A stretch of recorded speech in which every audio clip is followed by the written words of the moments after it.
this is Tisha at LA Vision Properties, and I'm super excited to present to you another episode of The Color of Our Community, where we're seeking to highlight the beauty, the culture, the diversity of living in the Baldwin Hills and Crenshaw community and surrounding neighborhoods. So today, I'm interviewing CHRISTY Wolf, who's a local business owner and a resident in Baldwin Hills Estates. So let's go on over to CHRISTY's house and see what she's got to say about her experience living here.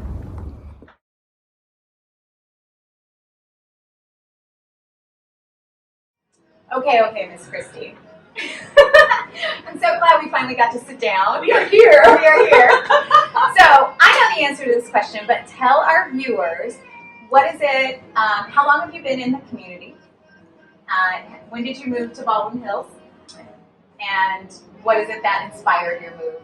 Well, Tisha, thank you so much for coming. It has been a while, hot minute to get on the books, but I'm so excited to have you here. I just love everything that you're doing, and I can't wait to see where it goes. Thank you so much for making this opportunity for all of us and just really celebrating the community. Yeah. I remember when you and Steve moved here, like yesterday, but it wasn't yesterday. You just had an anniversary. We did. You're 7 years. 7 years already. So like you're Yes. kind of like you were like No. You're still new. You're still new. You're still new. 7 years in, you're still new. I have neighbors who moved in 1969. I have neighbors who moved in 71. So we are definitely still new. You're still But new. I think the house maybe now is just finally where we're feeling comfortable in it. That's right. That's right. Yes. Okay. So tell me. So 7 years in now. Tell me, what is it that inspired you guys to move here to Baldwin Hills Estates? Yes. Or even maybe particularly this house? Both things, very specific. So we used to live in Laurel Canyon, and you know, Laurel Canyon is very beautiful. It's a lot of nature, but I think the thing about that community is that people go to disappear. And it was our first house. Yeah. Nobody walking down the street. No. Well, there's not even any sidewalks. No, you're definitely not walking down the street. Folks drive crazy up there. Okay. So we really wanted a neighborhood experience, and we looked everywhere, and we drove neighborhoods. We were using all those apps, but we also drove neighborhoods because we wanted to see what is it like on Saturday. And I will never forget, we were out one Saturday, my husband was driving, and we drove into a cul-de-sac. I don't know which dawn it was.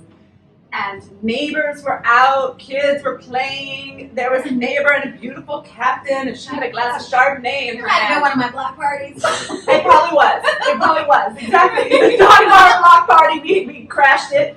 And I was like, I want to live here. Right here. This is me. Awesome. You know, we just, in my prior work experiences, I love Los Angeles. Like, we're such a great representation of life.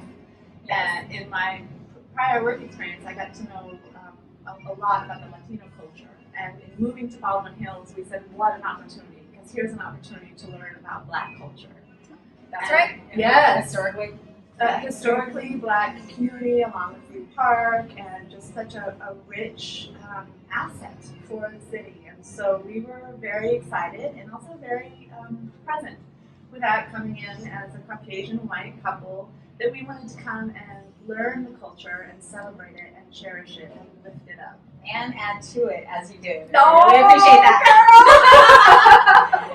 Okay, so we can give our viewers a little essence of what it's like to live here in the Baldwin Hills community. Name 3 of your top favorite places or things to do close by in the area. Just 3. Just 3. Just 3. All right. Top 3. Okay. Top 3. Number 1. Going to my neighbor's house. Without a doubt. Oh my goodness, the homes architecturally are so interesting, and every neighbor has them styled, and it's just such an occasion, even if you're just stopping in unexpectedly. So by far, number 1, visiting my neighbors in their homes. Yes. So you got that neighborhoody feel. Oh, you know who your neighbors are. Check. Got that one done. Okay, good. Number 2, we have a dog, and we really enjoy walking her. So the parks, and this is common, I think, for most of us now, but there really has been quite an investment into Han. Kennethon Park. Kennethon Park, yes. Love the trails. Yes. Yes. So just to go over there on a Saturday and get lost and all of the different vistas that are available of Los Angeles within the park Yes. is amazing. Amazing. And such a great resource. One of my favorite places too. Right? Yeah. Right? And when we're not lazy, we actually walk to the park. Good job. Sometimes we drive to La Cienega, but you could just do the Don Alberto cul-de-sac and park there. oh, and then yeah, but then that's annoying to those neighbors. But whatever. Amen.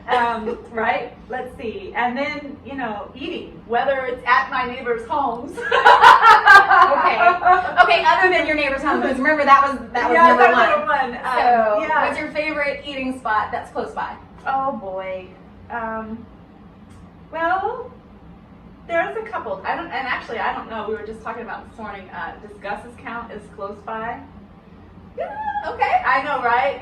So you're talking about down on Crenshaw and Crenshaw and Pico. And Pico? We had a discussion about that. Yeah. Okay. Yeah. Right. So- Post and Beam is a good date night. I was there last night. A good date night and you can walk there too. Yes, you can. And a date night on Wednesday. Look at you go. Well, I wasn't on a date, but I did go. I left the family at home. I went out for an adult night. I love it. Also needed. So When Post growing and Beam. empires. Oh, fantastic. Okay, great. And then is there a third? Did I get three? I think you got three. You got See you ya. got your neighbor's house. You got Kennethon Park and Gus's and Post and Beam. Yes. We're gonna give you a two for your last. I know I couldn't get it down to three. All right, good. Okay, Christy. So we are sitting in your gorgeous Baldwin Hills Estates home, which you yourself have designed. And so I want to pivot to that a little bit and just talk a little bit about your design business and being a local business owner in the community. So first off, tell our viewers a little bit about the kinds of projects that you work on, and then I want to get into what your design approach is. Oh, terrific. So I do residential and multifamily design. This year it's been a lot of multifamily actually because there's so much development going on. Right, which is a great thing. We have all Yes. this housing crisis in California, so it's Yes. awesome that there's more building happening. Yes, And in absolutely. particular, you've been doing some affordable housing projects as well. I have. It's Very good. been a fabulous experience. It really is. There's a great investment going on by the city and the county with, I think, some great strides. And so to be able to lend a talent to that and give folks their forever spaces is really fabulous. And Right. to shift kind of the understanding from what is a home ownership experience, or maybe we need to start talking about it as a housing experience. Ownership's not for everybody. Not everybody, right? Yeah, but we all need our forever spaces. We all need a home. Yes. We all need something to call home. That's right, our, Yeah. our forever places. My Right. business name is Placed Interior Design. Placed interior. And that speaks a little bit actually about my design process. Something is placed intentionally. And for me, it really is about being intentional and purposeful in design, whether we're speaking about the layout of a room and maximizing the use of space, Right. or the objects that we're bringing into a home. Right. I really enjoy color and texture. And texture, yeah. as it's you might gorgeous, as it's you might gorgeous. notice. And then the other thing that I know that you do, because I have personally referred some clients to you on, is that you really get to know the client that you're Absolutely. working for. So you're really thinking about the end user Absolutely. in mind. So whether it be even the affordable housing or the multifamilies, or even someone's personal single family home, Absolutely. I think that you really take care on that. Even like tell the story. You had a story about some clients that you had, and just procuring some of the art and what was important to them in terms of what was coming down in their family. Do you Oh, wanna absolutely. Share that story with the Yes. viewers. I think that was great. It was the Ramakrishnas. Yeah, absolutely. It starts with whom is going to be in that space, and let's tell their story and let's know about them. So the Ramakrishnas were a very special client. They actually were a referral, and they came to me as they were having their first baby. And they had just discovered they were pregnant, and said, we saw the other house, we love it, we want it, but we're pregnant, and come back and see us in 3 months. Right. So I got to share that with them, and you know that they had a really unique story. She is from northern India, he is from southern India. They're both doctors. He went to med school in India. She studied here. She actually wanted very traditional Indian motif in the home. Okay. He wanted very modern. Their home was 3-story, modern, Redondo Beach, clean. So we blended the two. And it was so much fun. And we actually did a lot of research on Indian modern art. They had a very strong movement of Indian artists in the modern movement. And I love it. We did art history together. I love it. It was fantastic. And melded that into Melded their two and styles, and we nailed it on the big reveal day with baby. To give you an idea of how long these things take. All right. Yeah. But we did some rooms, but we're on pause again. I'll go back to do the nursery and the master bedroom soon. So. Fantastic. So the business is called Placed Interior Designs. Okay, so for our final answer, and now joined by our little friend Merle over there. Hopefully she stays. Hopefully she stays. So let's share with our viewers just some insights or your advice to folks who might be looking to move into the community. What advice do you give somebody who is in your shoes, the shoes that you were in 7 years ago? Oh, that's a great question.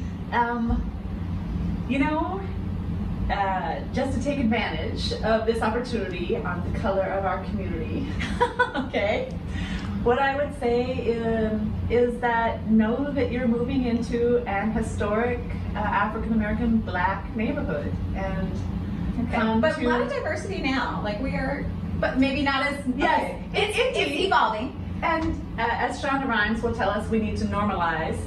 We're not diversifying, we're normalizing, right? But I think that one of the reasons that LA is so beloved is because we do have a little bit of taste of everything, many cultures, and that is what enriches our city, because certainly there are other places that you don't have that.